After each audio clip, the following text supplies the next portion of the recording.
The student, so in this lecture we will see the electron capture detector. Electron capture detector. So what is the principle here? When a beta particles from a beta emitter source are allowed to pass through an inert gas like argon, the argon gas get ionized. Okay, the ionization produces ion pairs with a positive argon ion and the removed electron. The ion pair produce resistor ion current. When solute is present in the argon gas, the situation changes. The organic compound present will absorb the electron coming out of the beta emitter. This will decrease the ion pair formation and the current due to that. The reduction in the current will be dependent on the concentration of solute coming out of the column. So what is happening here? The solute which comes along with the carrier gas reduces the number of ion pairs, and hence that ultimately decreases the current produced. And this phenomena is used for the detection of the substances or the solute on the sample. The response of detector is found to be non-linear, but it can be converted to linear response by pulsating electric current applied to it.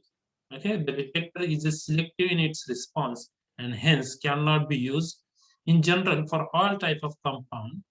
Okay, the compound should be capable of absorbing emitter electron. Can be used only for those functional groups that can do so. It can be used for peroxides, quinines, nitro compounds, and for halogens. The detector will be extremely useful for pesticides like PCB and similar type of compound. PCB stands for polychlorinated biphenyls. Polychlorinated biphenyls. Okay, such a compounds can be very easily detected with the help of this technique. So remember here, whatever argon gas is there that undergoes the ionization and carries the current, that current carried by the argon gas, okay, is affected by the presence of solute molecule from the carrier gas. And okay, and this is what the use as a function to measure the concentration of solute present in the carrier. So this is what the whole assembly. Okay, so this is what the cell assembly. Here is my pointer. Okay, here it is. Yeah. Okay, so cell assembly containing the nickel 63 foil. The ion collector is there, collector electrode. Then makeup gas is there, column from which the whatever solute and carrier gas will come into the system. Okay, here cell pulsar probe, and here it is a single probe. Okay, this is what whole system electron capture detector. So flame ionization detector. Okay, type is a mass flow. Here support gases are the hydrogen and air. Most of the organic compounds are detected by flame ionization detector. Okay, and its range is about 10⁻⁻1 or 10 we can say.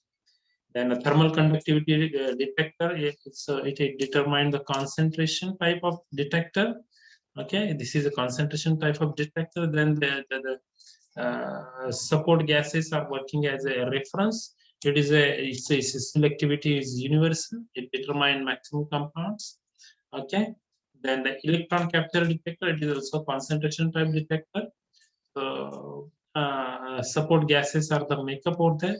So we can determine halides, nitrates, peroxides, anhydrides, and organometallics from this detector.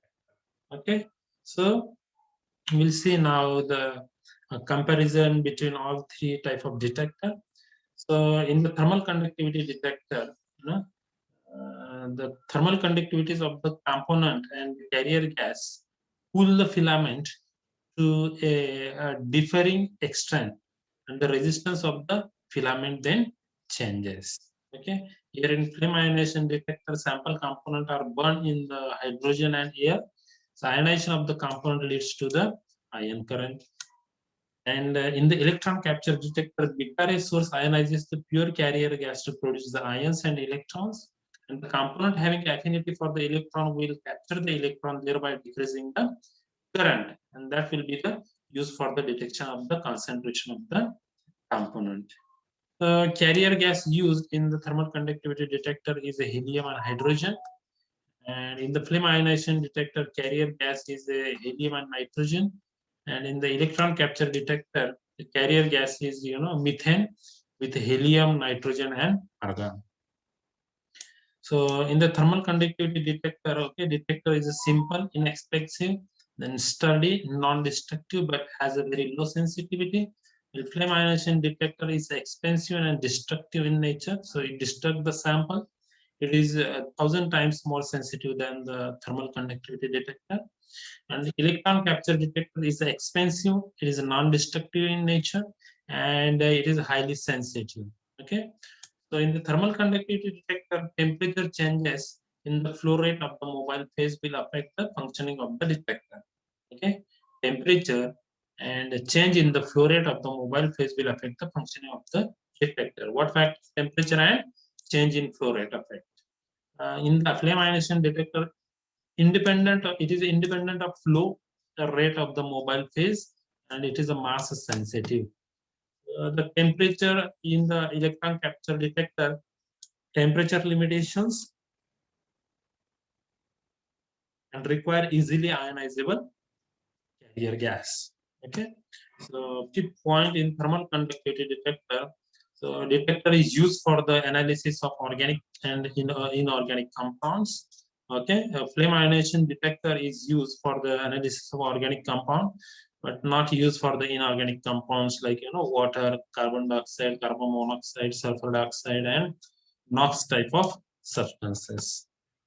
And electron capture detector is used for the analysis of organic compounds containing electronegative group, which can capture the electron, like halogen, nitrophenone, used in the analysis of insecticide, then pesticides and lead containing organic compounds. Insensitive to the amine, alcohol, and hydrocarbon. It is insensitive to amine, alcohol, and hydrocarbons. Okay, so these are what the distinguishing character of all the detectors. After that, we'll go to the analysis, qualitative and quantitative analysis, and applications of the technique. Okay, then distinguishing point between the GSC and GLC. We'll end that session over there only. So in this lecture, I'm going to stop here. Thank you.